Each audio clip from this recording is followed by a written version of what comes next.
Orange juice. What did you say? Orange juice. It's for when you're feeling hot and not so hot. Don't you worry about Susie getting enough vitamin C? Many people reach straight for the orange juice when they get a cold. Or mix up one of these cold-busting, immune-boosting supplements packed full of vitamin C. It's supposed to help cure the common cold. They're a growing $200 million industry. And unsurprisingly, their sales peak when the cold and flu season does. And with boxes that claim that vitamin C helps support your immune system, why wouldn't you pop a fizzy tablet when you start to feel a bit stuffy? But if you follow this little asterisk, you'll see that the claim isn't supported by the FDA. That's because vitamin C doesn't cure your cold. A powerhouse of vitamin C. You really crave orange juice, and that craving is your body wisdom. My what?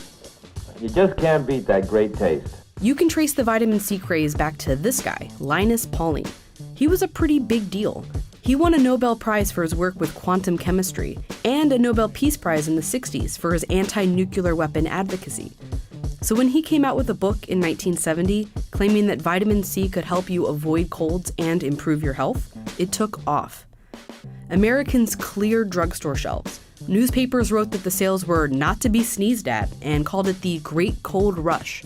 But the medical community was cold to Pauling's cold claims.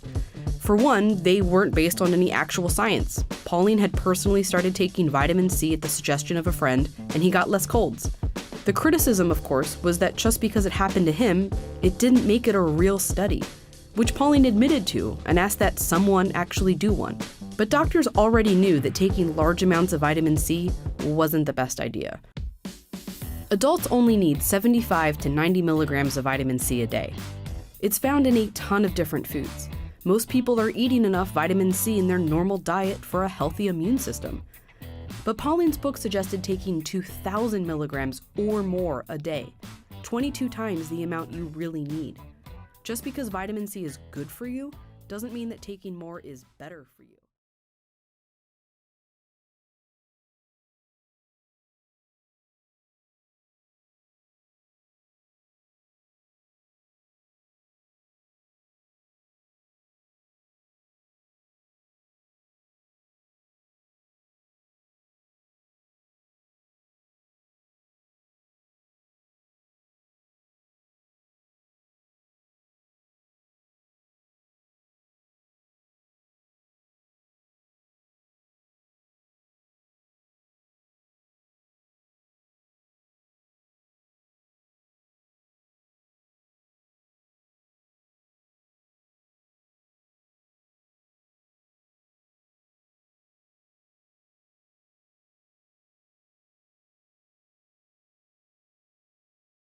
A review of 46 different scientific trials with more than 11,000 participants found that taking vitamin C supplements regularly doesn't prevent you from getting colds.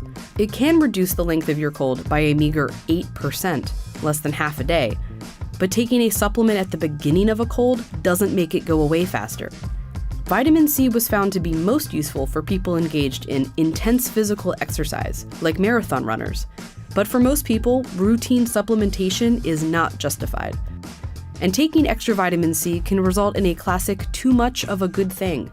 That 2,000 milligrams Pauling recommended is the amount in 2 emergencies. It's also the threshold of how much you can take before you may start to feel cramping or have diarrhea or nausea. It could get worse. A Swedish study found that men who took just 1,000 milligrams of vitamin C a day were twice as likely to develop kidney stones. But that's about as bad as it gets. The reason this hasn't been more highly regulated is you can't seriously. Do you feel that? That's the feeling of awe,